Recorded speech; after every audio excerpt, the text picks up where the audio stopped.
I recently ranked all 30 NBA teams to preview the 2025-26 season, and I realized something interesting. In the last few seasons, it's felt like the number of contenders is upwards of 8, even upwards of 10 if you're like really optimistic about it, which I tend to be. Obviously, over the course of the playoffs, some teams would end up being exposed, some would surprise you, but going into it, it seemed like it was just about anyone's title to win. The 2020s have been the era of parity, but as I'm looking at the list of teams at the top of my personal power rankings, I think things are starting to get fairly top heavy again. Don't get me wrong, there are over 10 teams that have a case for being a true contender, but not nearly as many that actually pass my personal criteria. So with that said, I'm going to go over the top 15 NBA teams according to my own power rankings and determining if they are contenders or pretenders. Hello everybody, welcome to Rusty Bucket. Subscribe to the channel, drop a like on this video, and check us out over on Spotify and Apple Podcasts if you would like to enjoy this as an audio-only experience. Also click the top link in the description to go to Cheeky. If you want to support the channel, get some get some soap, smell good. Top link, much appreciated. Boom. Look, box of soap. You want to buy it. Ooh. First things first, let's get 3 teams off of the board from the jump. Last year, I would have said that we had the most clear top 3 teams in the NBA that we have had in quite a while. Those 3 being OKC, the Celtics, and the Cavs. Now, based on last year, that 3-headed dragon looks like that one meme. But between the 3, you had a 68-win Thunder team, 64-win Cavs team, and a 61-win Celtics team that did mildly regress in the regular season, but it was the title-defending team nonetheless. They were the only 60-win teams in the NBA, with the next best record being 52 wins from the Rockets, followed by a 4-way tie for 50 wins. While the Cavs ended up being disappointing, A, they dealt with injuries that people like to dismiss for some reason, and B, the Pacers ended up being just a way better team than most people thought. So I don't think that invalidates their contender status, but that said, I do feel similarly this year where the top 3 teams going into the season are pretty cut and dry. This time around, Boston and the Cavs are out, and Denver and Houston are in. I don't necessarily expect these 3 teams to win 60 games or even have the 3 best records in the NBA,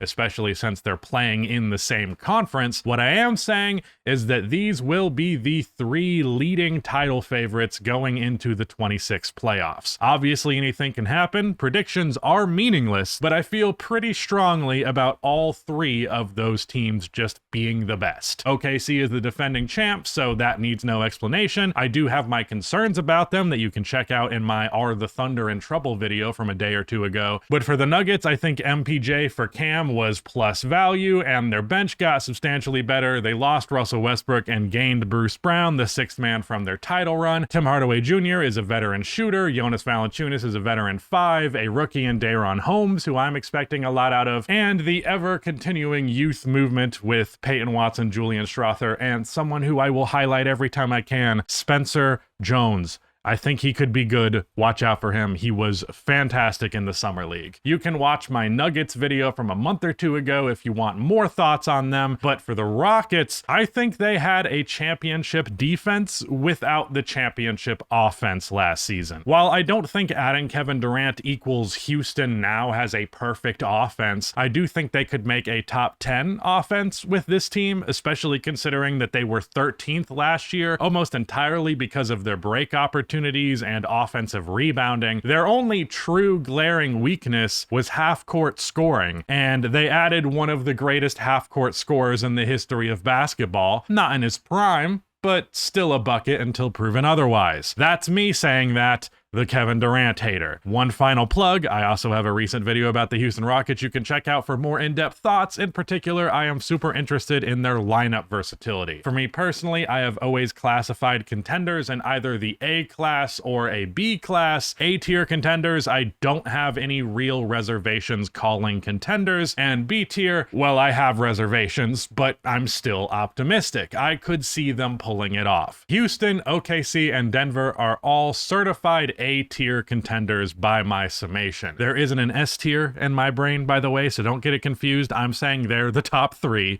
Next up are, of course, the B-tier contenders, and this time around, I only have 4 teams as B-tier contenders. Usually I have upwards of like 7, but I'm going to be a dick and bury the lead and start the list from the bottom of my top 15 team ranking, going over some of the pretenders. First up, let's address the bottom of the East teams on the fringes, the Bucks, Pistons, and Hawks. The Bucks just don't have enough help around Giannis. Even if I was super high on just about every role player on the Bucks, I'd still find it hard to project them as contenders, and I'm not super high on every role player on the Bucks. So this just isn't a carry job type of decade. It just doesn't really work right now. The Pistons, I think, could get into the conversation if they made a trade, but as of now, you can't convince me that Jaden Ivey is going to be an adequate secondary star for Cade at a championship level by next season. Maybe I'm too low on him, but I don't know. I think it's a stretch to say that's going to happen this year. I do think the Pistons have something brewing that is a lot bigger than a lot of people might be expecting,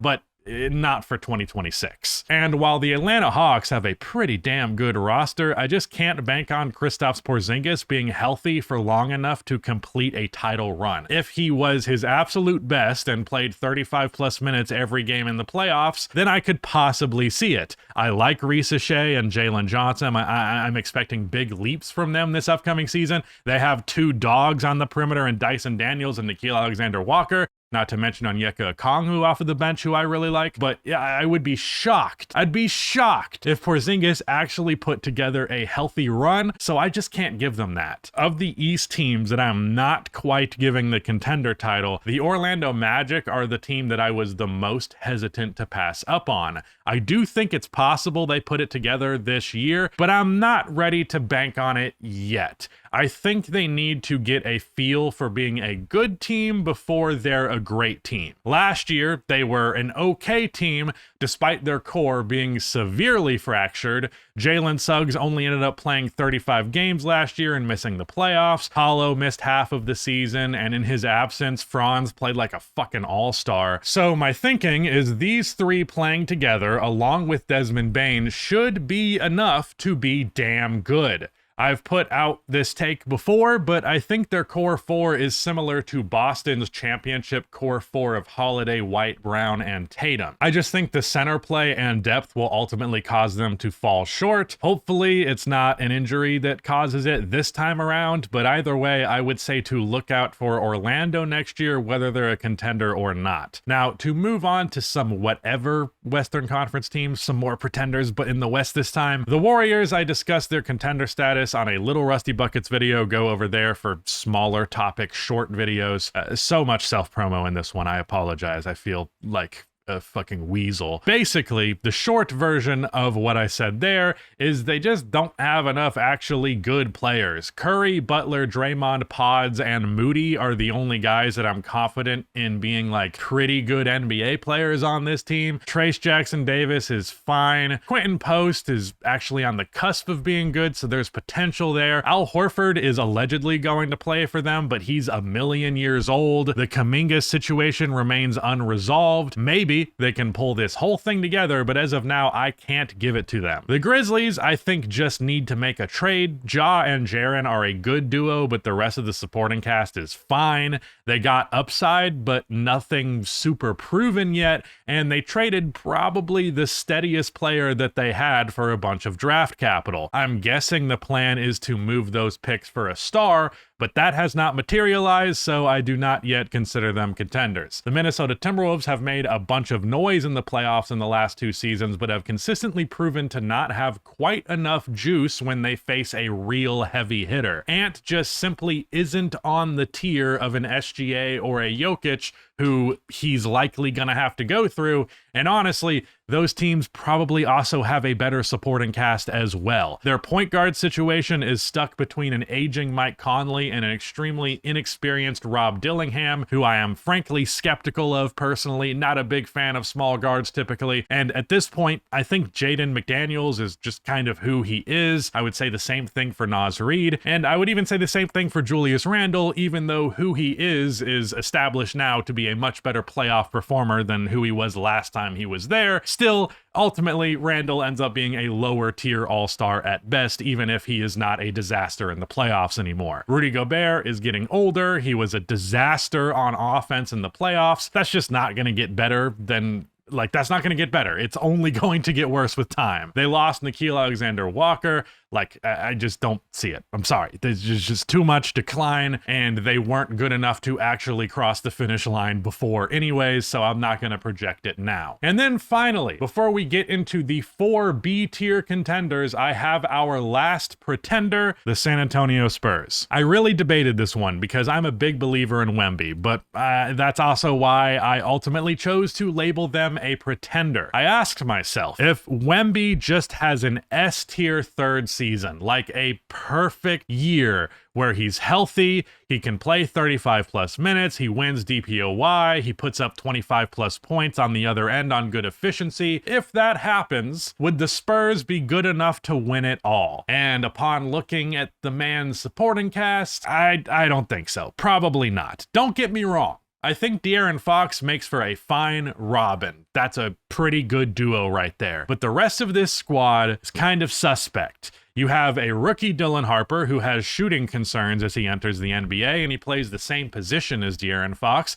You have Stephon Castle, who's a combo guard who also has shooting concerns. He shot sub 30% from 3 in his rookie season. Fox has actually shot the 3 super well before, so he has higher hopes, but it was also one season. The season following it, he shot poorly, but apparently he had a finger injury, so it's kind of up in the air. But the trio of point guards with mid to bad three-point shots isn't my idea of a great core. I do like how much playmaking that puts around Wemby, who has the capacity to be the greatest play finisher in NBA history as both a lob threat, roll man, and three-point shooter, but the shooting is really suspect, and the players after them are pretty suspect as well. There's some solid pieces here, but nothing mind-blowing. Luke Cornett is a good backup 5. I wouldn't be shocked if they even ran him with Wemby a little bit because he can play the 4. Jeremy Sohan is a really good defender and decision maker, though he is yet another player who cannot hit a three-point shot. Harrison Barnes and Julian Champagnie can hit three-pointers, but they're just not good at much else. And they have a head coach who I personally do not know much about. I just can't quite see it. Maybe Wemby is just that good in 2026, but like I said with Giannis, I don't think this is a carry job era. Not that it would require as much of a carry job from Wemby as it would Giannis, because he still ultimately has a star teammate, but I just don't think this is quite anywhere near the final image of what this roster will be when they're actually ready to win titles. But that brings us to our 4 B-tier contenders, and I have 2 for each conference. For the West, we have both LA teams, the Clippers. Who knows what's ultimately going to happen there? As of now, I am operating with the assumption that Kawhi will be suiting up for them next year. Maybe with the intense drama, that's a huge distraction regardless of if he's there or not, but at the very least, I'm projecting him to be there. I have a longer video detailing why I believe the Clippers could be a legit team this year, and if you want to hear more about their fucking scandal, I have another video. But in short, Kawhi was healthy last year. Assuming that translates to this year, then you have Kawhi available. Harden had a really good year last year. Zubats had a great year. I personally think he could be all-star level this season. And they replaced Norman Powell with both Bradley Beal and John Collins. Top to bottom, they have 5 guys who are all very good scorers, all guys who averaged 16 plus points last season, and I see little reason why they wouldn't do it again. Beal and Collins maybe not quite reading that threshold, but even still, I could see it. They could go for a very egalitarian, everybody eats approach. I also like CP3 off of the bench, which means with him and Harden, the Clippers are going to have all-time playmakers running the show at all times. This is a team that simultaneously has a lot of chips on their shoulder and a lot of motivation to win and a lot of experience. Beal and Paul are both hungry for their first titles. Harden, Beal, and Paul are all hungry for their first championships. Hell, for Bradley Beal, this is his first meaningful chance to win at all since he was a sidekick for John Wall. I get with the age and a lot of their players on this roster having a stigma around their names that people are just not believing in this team, but I still do, assuming Kawhi is still there and this doesn't end up being too big of an off-court distraction. But regardless, I'm still holding out hope for them, but the scandal situation, they might be nixed from this list real soon. But anyways, for the Lakers, damn it, I've bought in. I believe. I know people hate when you're not a Lakers fan, but you say good things about the Lakers. I'm sorry, I don't buy into the just hating on the Lakers because they're the Lakers thing. That's not what I do. I reserve that for the Celtics. I think DeAndre Ayton is going to be really good in LA. I do. Maybe this ends up being a leopards eating my face situation, but I believe in DeAndre Ayton. Now, I've been saying to this point, like, if that happens, if Ayton ends up being that good. But at this point, I kind of have talked myself into it, and I think that a real center, someone that Luka can drop dimes to, someone who can set screens, rebound, and protect the rim at an adequate level will do wonders for LA. And as much as Ayton is a disappointing player, he was doing that on the Phoenix Suns up until they traded him, and then he went on a rebuilding team. I don't think there's some reason to believe he's like majorly fallen off from what he was doing in 2021, so much as the context around him has changed. There is also the skinny Luka renaissance. We saw what a healthy Luka could do with a okay supporting cast in 2024. Literally the last time Luka was healthy, he took an okay team to the finals, and I think this Lakers team qualifies as okay. I have confidence in his ability to do that again. Granted, the competition in the West is steeper this time around. I also think that JJ Redick had a great first season as head coach with all the turmoil the team experienced. To get 50 wins in all of that shit,